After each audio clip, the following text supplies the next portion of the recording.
ភ្លៀងធ្លាក់លើភ្លៅវែងវែងបេះដូងខ្ញុំស្រពេចស្រពិលជារៀងរាល់យប់ស្នេហាដែលខ្ញុំបានផ្ដល់ឲ្យអ្នកត្រូវបានទុកឲ្យខ្ញុំឯកោឈប់លើងងក្នុងស្នេហាដែលមិនមានអ្នករាល់ទឹកភ្លៀងគឺជាអារម្មណ៍សោកសៅខ្ញុំកំពុងនឹកអ្នកក្នុងពេលភ្លៀងធ្លាក់បេះដូងខ្ញុំមិនអាចបំភ្លេចបានទេពេលយប់ភ្លៀងធ្លាក់លើដំបូ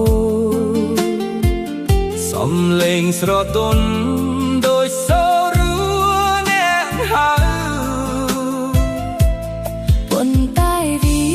ជាសំឡេងស្រពីចស្រពើដែលមកឲ្យខ្ញុំកាន់តែឯកោ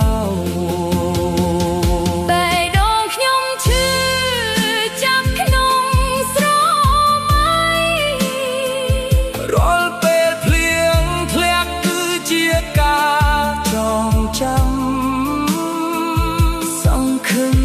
ថាអ្នកនឹងត្រឡប់មកវិញ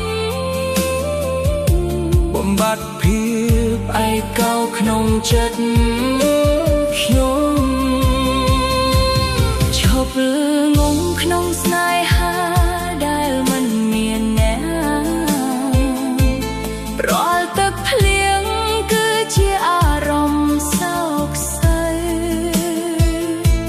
ខ្ញុំកំពុង